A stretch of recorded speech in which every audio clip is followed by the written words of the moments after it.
Hello students, welcome to Vaghela study channel. વિદ્યાર્થી મિત્રો, Vaghela study ચેનલમાં તમારું સ્વાગત છે. જો આ ચેનલમાં તમે સૌપ્રથમ આવ્યા હોય તો આ ચેનલને લાઇક કરો, શેર કરો અને સબસ્ક્રાઈબ કરો.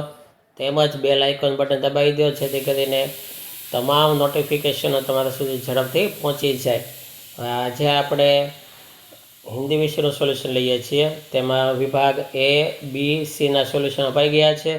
જો તમે ન જોયા હોય તો યુટ્યુબ આપણી ચેનલમાં જઈ અને જોઈ લેજો. હવે આજે વિભાગ ડીનું સોલ્યુશન લેવાનું છે, હિન્દી વિભાગ ડી.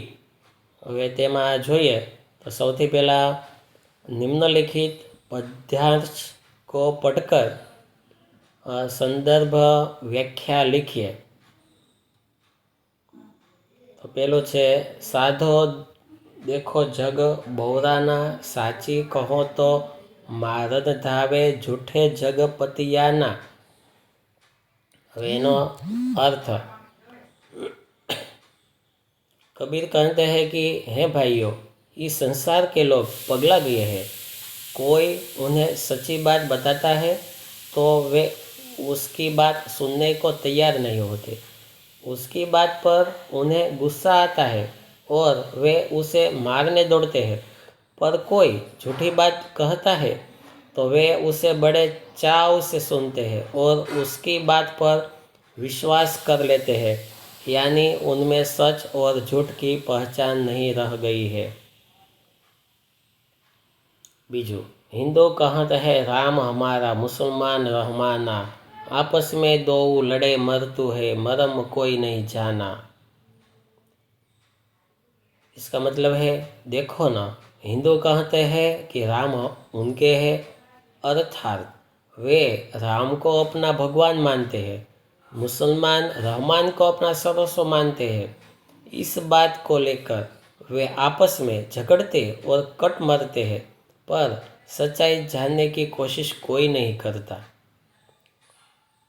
तीसरा, बहुत मिले मोही, नेमी धर्मी प्रात करे असनाना, आत्म छोड़ी पशाने पूजे तिनका थोथा जाना.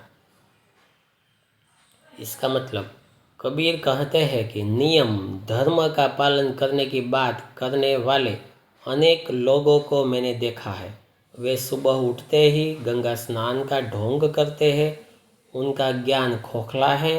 ऐसे लोग आत्मज्ञान को महत्व नहीं देते और पत्थर यानी कि मूर्ति की पूजा करते हैं.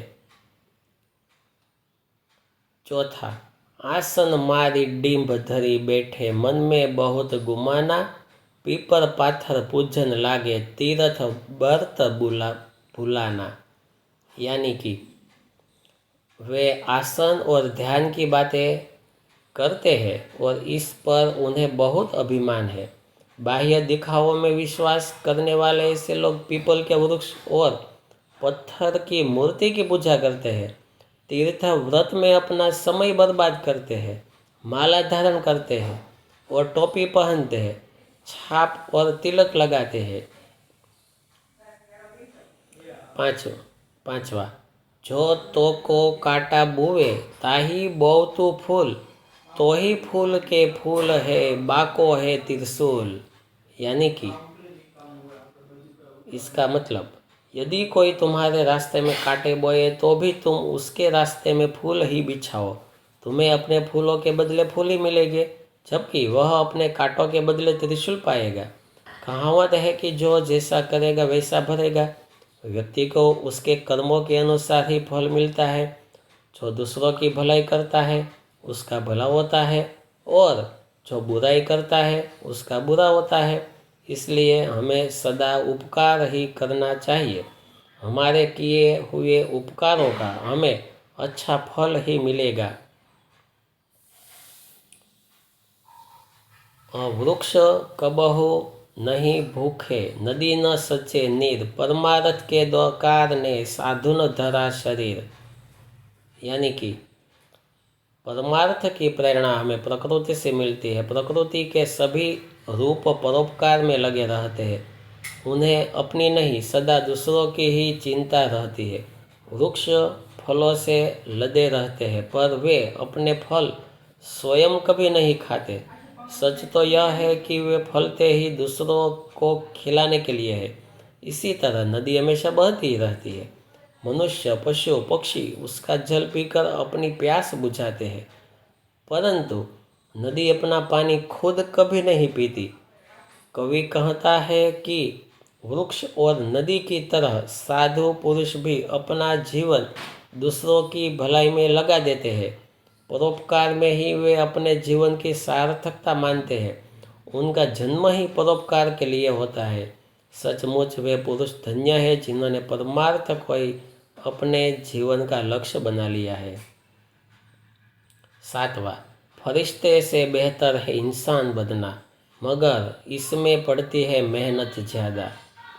यानी कि फरिश्ते महान होते हैं, वे देवतुल्य माने जाते हैं। देवताओं की तरह फरिश्तों के प्रति भी श्रद्धा भक्ति प्रकट की जाती है, लेकिन हर आदमी फरिश्ता नहीं बन सकता।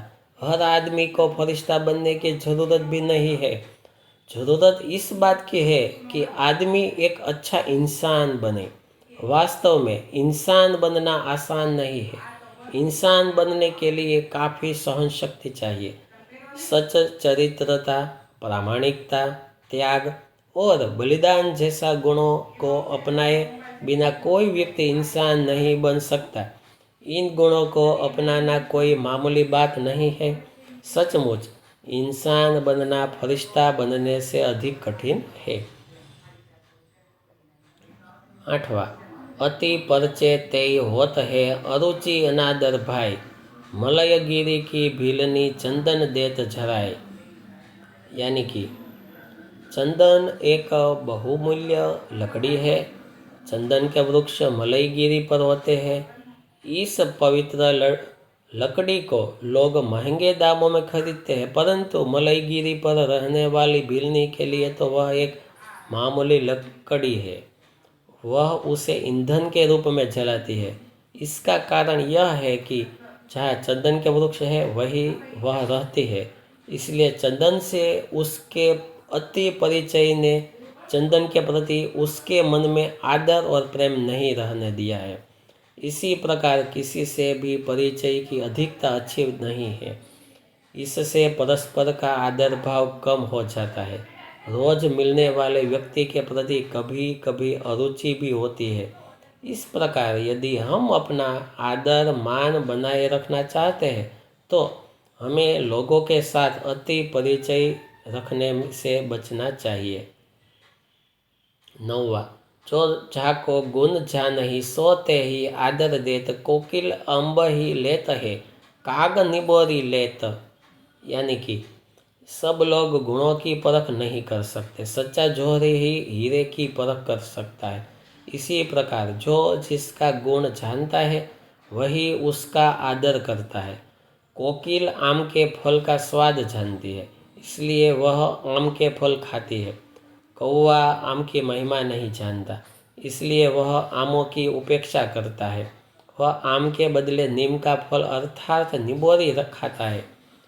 हमारे समाज में गुणी व्यक्तियों की कमी नहीं है, परंतु उनके गुणों को पहचानने वाले बहुत कम लोग होते हैं। गुणों की परख न होने के कारण वे गुणी व्यक्ति से दूर भागते हैं और उसकी योग्यता का लाभ नहीं ले पाते। हमारे पास व्यक्ति के गुणों को, उसकी खूबियों को पहचानने की दृष्टि होनी चाहिए। ऐसी दृष्टि होने पर ही हम गुणवान व्यक्ति का सम्मान कर सकते हैं और उसके दुर्लभ गुणों से प्रेरणा प्राप्त कर अपनी योग्यता बढ़ा सकते हैं। 10वां, जे गरीब पर हित करे ते रहीम बड़ लोग, कहाँ सुदामा बापुरो कृष्ण मिताई जोग। यानी कि कवि रहीम कहते हैं कि जो महानुभाव गरीबों का हित करते हैं वे बहुत महान लोग होते हैं।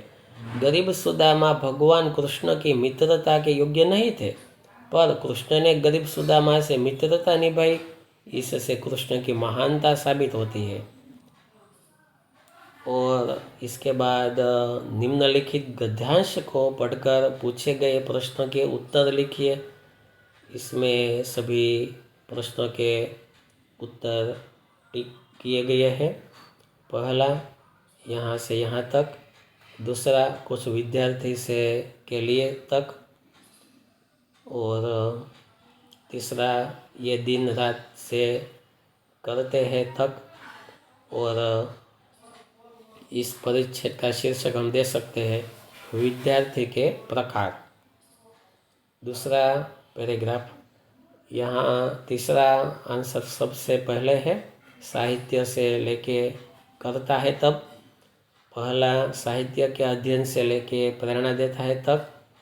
और दूसरा प्रश्न साहित्य से कहलाता है तक। और इस परिच्छेद के लिए एक उचित शीर्षक दीजिए। तो शीर्षक हम दे सकते हैं साहित्य की उपयोगिता। शीर्षक लिखा नहीं है, लेकिन आप यह साहित्य का शीर्षक होगा साहित्य की उपयोगिता।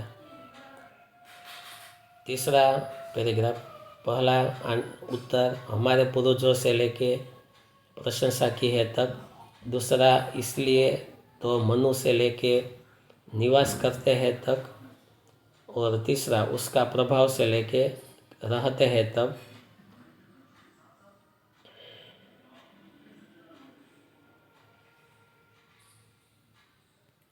और इस परिच्छेद के लिए उचित शीर्षक स्त्री का महत्व। चौथा गद्यांश, दूसरा उत्तर है बापू से लेके कोई नहीं तक। तीसरा उत्तर है किसी बच्चे में से लेके दोष है तक। और पहला उत्तर सबसे नीचे दिया गया है, बच्चों की लेके जाता है तक। और शीर्षक बच्चों के गुण दोष, यह हम शीर्षक दे सकते हैं। पांचवा गद्यांश, वहाँ परंतु से लेके गई है तक पहला उत्तर। यदि एक सुखी से लेके दूसरा आंसर हो रहा है तक। तीसरा सब में सहयोग और से लेके बढ़ेगी तक। और शीर्षक हो सकता है समत्व की भावना। तो इसी तरह पांचों पैराग्राफ का उत्तर मैंने दे दिया है। तो इस तरह यहाँ विभाग डी की पूर्णाहुति होती है। Thank you very much.